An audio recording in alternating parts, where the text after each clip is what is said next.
Tak hanya Jawa yang memiliki wayang kulit, Palembang pun menyimpan warisan serupa yang dikenal sebagai wayang Palembang. Bedanya, kesenian ini kurang populer terutama di kalangan generasi muda. Kini hanya segelintir dalang yang masih setia menjaga napasnya.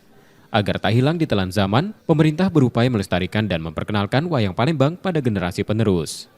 Harapannya bukan sekedar menjaga eksistensi, tetapi juga melahirkan dalang-dalang baru yang siap meneruskan tradisi.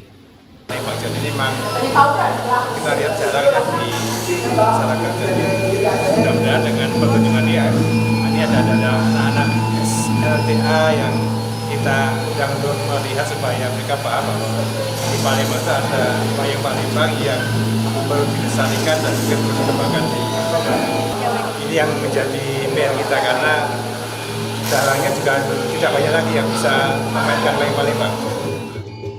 Bagi sebagian orang, wayang Palembang adalah penemuan baru. Seperti Nevano, siswa SMA yang baru pertama kali menyaksikan pertunjukan ini. Ia mengaku terhibur dan menilai perlu ada pengembangan agar lebih dikenal generasi muda.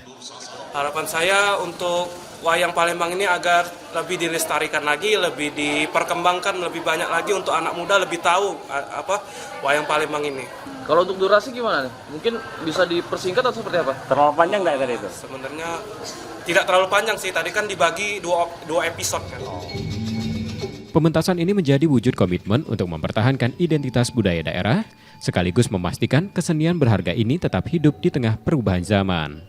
Muhammad Reza Pahlevi, Kompas TV, Palembang, Sumatera Selatan.